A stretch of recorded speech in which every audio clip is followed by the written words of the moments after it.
बिस्मिल्लाहिर्रहमानिर्रहीम अल्लाहुम्मा सल्ली अला मुहम्मदिन व अला आलि मुहम्मदिन व बारिक वसल्लम। मैं इस वक्त बासी मस्जिद में हूँ। आप देख सकते हैं मेरे पीछे डॉक्टर जाकिर नाइक साहब के लिए आवाम जो है वो सारी इकट्ठी हुई है यहाँ पे। और मैंने ये हिसाब लगाया, वैसे पाकिस्तान में तो सबसे ज़्यादा जो मजमे हैं ना बड़े, वो मज़हब के नाम पे आप लगा सकते हैं।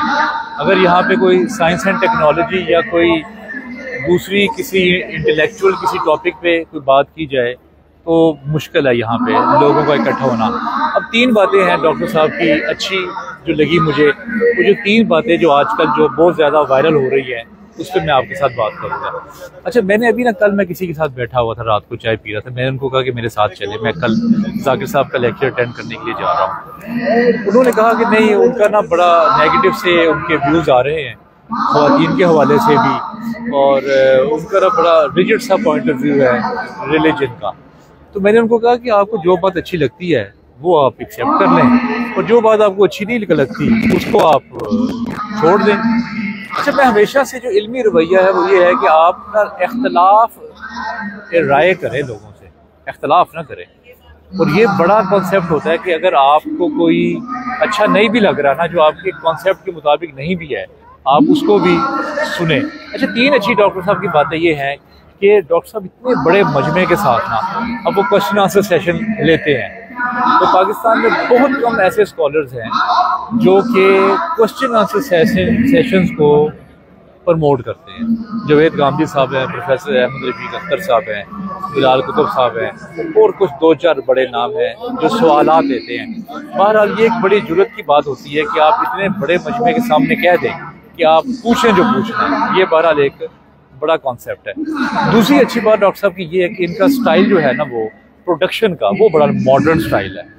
प्रोडक्शन को इन्होंने बड़ा अच्छे तरीके से मज़हब का जो कंटेंट है वो प्रेजेंट किया है। और तीसरी अच्छी बात ये है कि डॉक्टर साहब के मजमे में तमाम मकातब फ़िक्र के लोग और तमाम मज़ाहिब के लोग आके अटेंड करते हैं।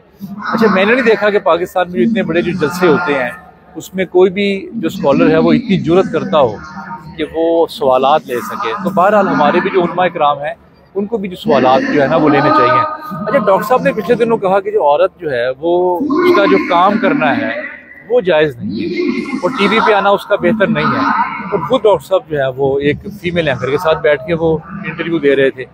फिर डॉक्टर साहब ने कहा कि यूट्यूब की जो है ना वो कमाई हराम है। अच्छा, जब स्कॉलर्स और इंटेलेक्चुअल इस तरह की बातें करते हैं ना, तो जो नेशंस है ना, जो सोसाइटीज़ हैं वो पीछे चली जाती हैं। जैसे एक ज़माने में आपको याद होगा प्रिंटिंग प्रेस पे इन्होंने फतवे लगा दिए थे, इन्होंने म्यूज़िक पे फतवा लगा दिया, इन्होंने ये जो अभी ये चल रहा है रेडियो, माइक, साउंड, सब पे फतवे लगा दिए।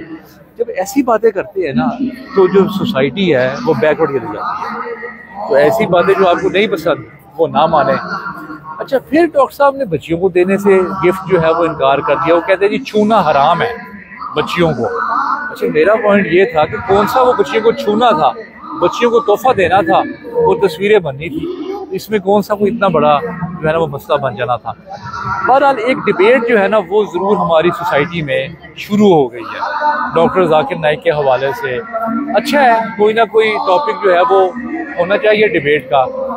और वैसे जितनी मैं एक्सपेक्ट कर रहा था ना पब्लिक, उतनी पब्लिक नहीं आई। ये तकरीबन आधा जो है ना ये फुल्ड है, और मेरा ख्याल था कि पीछे तक जो है ना वो आवाम आई होगी, लेकिन इतनी आवाम नहीं आई। बहरहाल कल भी लेक्चर है, जिसने एक्सपीरियंस करना है वो ज़रूर आके यहाँ पे एक्सपीरियंस करे। वैसे डॉक्टर साहब को तो टीवी पे यूट्यूब पे बहुत सुना है और लाइव सुनने का भी मौका आपको मिलेगा। तारीखी मस्जिद है, आएँ और जिस चीज़ का दिल करता है सुने। Thank you very much.